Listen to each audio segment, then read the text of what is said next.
Hi, I'm Travis Perry with Chordbuddy.com, and what we want to talk about right now is the installation process to make sure you get the Chordbuddy installed on your guitar properly. No matter what you do in life, if it's a swing set or whatever, if you don't install it properly, it won't work properly. So we want to make sure that you get the Chordbuddy installed properly.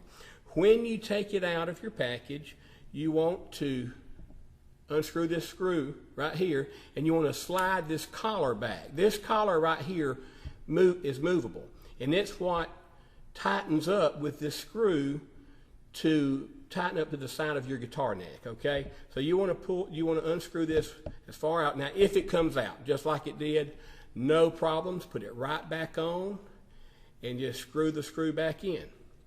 But the point is if it's this tight, it won't go on. So you want to pull it back. All right, what I want to explain now is the under part of the Chordbuddy and some things you need to be aware of. If you'll see this little clear tab that I'm pointing at with the end of my pen, and I'm going to turn it a little bit so that you can see that rib. We call that a rib, actually, not a tab. Then there's one on this side, and there's one just like it on this other side. Okay, the importance of this sits on top of the fretboard.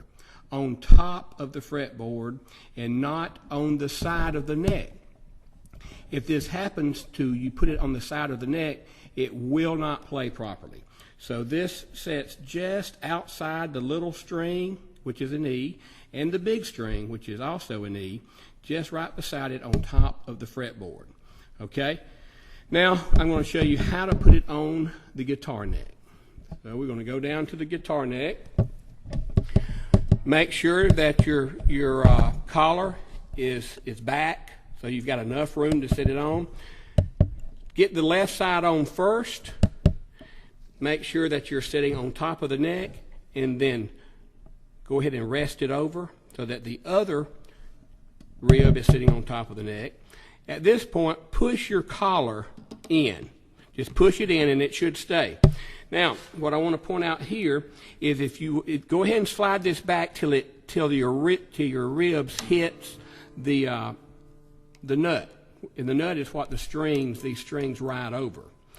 Okay, if you look right here where I'm pointing now, you've got about 1/4 of an inch from this third fret. These metal things are called frets.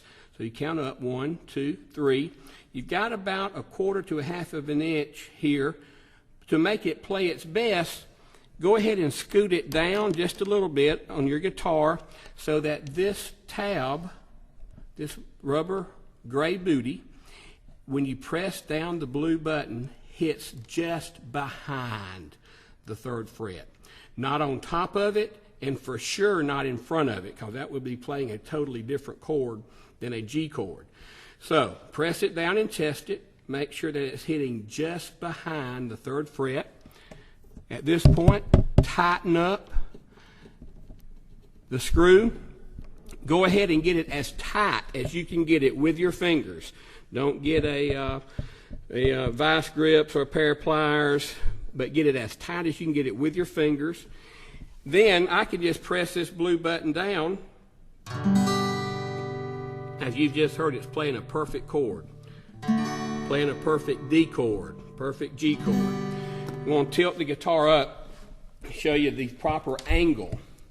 Okay, if you'll notice here, let me get a black background behind that, maybe you can see it a little better.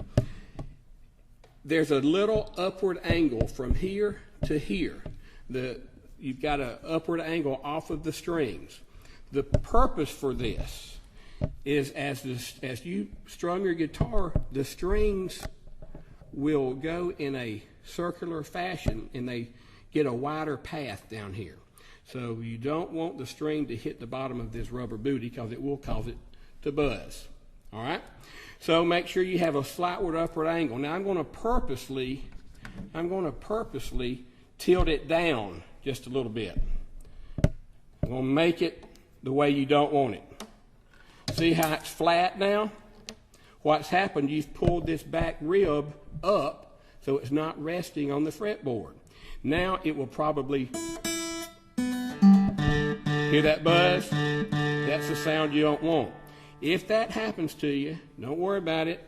Just go ahead and reseat it on the back by tilting this back part down to give you that proper upward angle. And as you can hear, it is playing perfectly again. And that's your proper angle. So what I'm going to do now, I'm just going to play it. Okay, we now have the Chordbuddy properly installed on the neck. We've got it as tight as we can get it with our fingers. We've got the proper upward angle coming down, and we've got the ribs sitting on top of the fretboard and not on the side of the neck. We've got, when we tested it, it was just barely behind the 3rd fret, not on top of the 3rd fret and not ahead of it, okay? Now I'm just going to run through the chords. Let's check it. Perfect G chord, a perfect D chord, the yellow is E minor,